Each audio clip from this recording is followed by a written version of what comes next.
Vós sois o sal da terra. Palavras de Jesus dita para os seus discípulos naquilo que nós conhecemos como sendo o Sermão do Monte. Vós sois o sal da terra. Essa expressão muito simples, vós sois. Vós sois significa uma condição, vós sois é uma característica, vós sois é uma capacidade particular. Então, dessa forma, ao dizer vós sois o sal da terra, Jesus ele está falando, como discípulos, vocês têm uma condição, vocês têm uma capacidade, vocês têm uma característica particular. E essa característica é, bem, para saber o que é, nós precisamos fazer uma outra reflexão. Como era o sal no Antigo Testamento? O sal no Antigo Testamento ele era útil para ser usado nos sacrifícios. Não havia sacrifício queimado ao Senhor sem sal. O sal no Antigo Testamento ele era utilizado para dar banho no recém-nascido. O sal no Antigo Testamento ele era usado como símbolo de parceria e amizade. O sal no Antigo Testamento, quando duas pessoas faziam um acordo, quando elas fechavam, finalizavam um negócio, havia entre elas um acordo, um dava para o outro uma pedra de sal.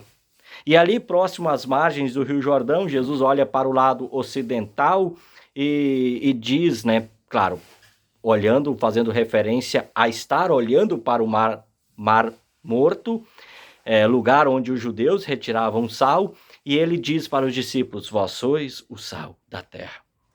Interessante, quando os judeus eles recolhiam o sal lá no Mar Morto, o mesmo era separado em duas partes. A primeira parte do sal era retirado para a alimentação, para o tempero, para a conservação. A outra parte do sal, ele era utilizado para a medicina. É isso mesmo, para tratamento de doenças, para remédio, né, para infecções, para curar feridas. Então, esse era o uso do sal no Antigo Testamento. Mas claro que quando o povo recolhia o sal do Mar Morto, entre separar, né, para a alimentação e também para a medicina, havia sal que não prestava. E esse sal que não prestava era guardado dentro do templo. Aí quando dava aquele inverno rigoroso, para que a estrada que chegasse até o templo não ficasse escorregadia, eles colocavam aquele sal que não prestava. Por isso, o sal, quando perde o sabor, se torna insosso e não presta para mais nada, a não ser para as pessoas pisarem em cima. Mateus capítulo 5, versículo 13, palavras de Jesus. Então, o sal ele era também muito importante para o cultivo da terra. E ele era utilizado como fertilizante naquela terra que seria uma terra arada, onde se colocaria sementes. O sal na folha da planta, ela evita o aparecimento, o surgimento de pragas.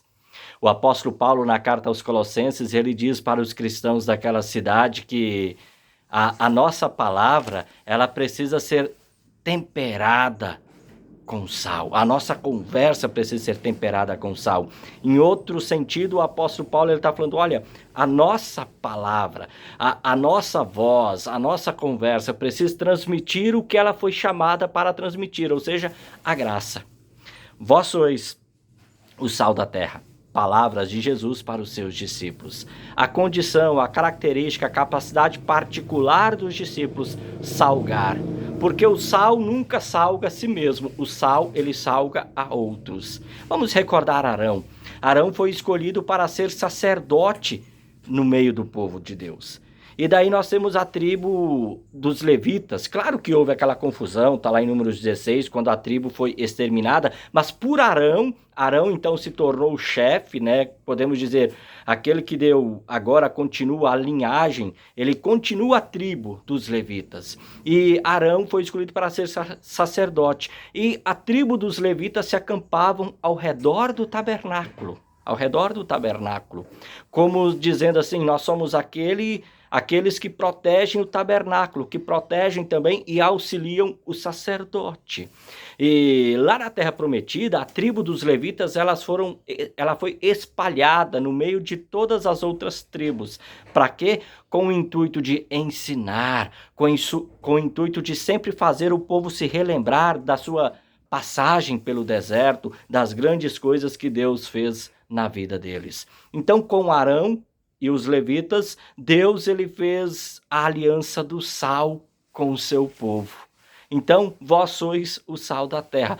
Você está espalhado aí pela terra para ensinar as coisas de Deus, para também, podemos dizer, proteger a palavra de Deus de distúrbios, de infecções, de coisas que, infelizmente, as pessoas acabam se utilizando da palavra para fazer aquilo que verdadeiramente ela não foi deixada por Deus para fazer, enganar pessoas. Ser sal da terra é algo maravilhoso, ser sal da terra é fundamental. O sal, ele era usado em todas as ofertas queimadas ao Senhor. Nesse sentido, nós podemos falar assim: o sal era o símbolo da graça de Deus. Vós sois o sal da terra. Você, igreja, você cristão, você discípulo, é o símbolo da graça de Deus aqui neste mundo. Vós sois o sal da terra. Você é a graça de Deus aqui na terra. Deus, ele por amor quer salvar todo pecador. Por isso ele te fez sal. Por isso ele te envia como sal para a terra. O verdadeiro sal é aquele que prioriza, que valoriza da correta exposição da Escritura Sagrada, meio pelo qual Deus continua salvando este mundo. Vós sois o sal da terra. O sal, ele atua de maneira oculta e silenciosa. Quando nós fazemos uma refeição, nós geralmente dizemos assim: que feijão delicioso. Você não fala que sal gostoso. Mas agora experimente servir o feijão sem o sal. A resposta é: nossa, esse feijão está muito ruim, está sem sal. Como o sal, ele tem esse trabalho tão essencial, ele é oculto e silencioso, mas ele age, ele dá sabor, ele dá uma nova perspectiva, ele dá uma nova vida. Como sal, nós salgamos a terra. Como sal que somos, nós preservamos a terra. E ser sal é refletir a graça de Deus para as pessoas. E isso não é fácil. Isso não é fácil. Afinal, naquela época, os discípulos estariam em meio aos fariseus, saduceus, escribas, essênios. Como? Como ser sal? Como transmitir a graça no meio de pessoas que naquela época estavam tão legalistas, usando e distorcendo a palavra de Deus para, infelizmente, criar uma falsa hipocrisia, uma falsa vida nas pessoas. Por isso Jesus começa o seu ministério com este sermão, Sermão do Monte. Na atualidade, dias em que nós vivemos, nós estamos em meio ao que é denominado como Era do Mel. É isso mesmo, a Era do Mel. A partir do século XIX, com a Revolução Industrial, a Era das Luzes, conforme diz a filosofia, passou-se a vivenciar o antropocentrismo, ou seja, o homem passou a ser o centro e Deus deixou de ser o criador para ser apenas o espectador, sabe? O homem que assumiu o controle de todas as coisas. Deus, ele é apenas o gênio da lâmpada, aquele que satisfaz os desejos das pessoas. E assim as pessoas, elas desenvolveram o evangelho do mel. Tudo vai dar certo, tudo é vitória, tudo é glória, tudo é maravilha e... Mas espera aí, e o pecado? E o pecado que precisa arder? Vós sois o sal da terra. Vós sois o sal da terra. Nós somos a misericórdia de Deus com braços e pernas.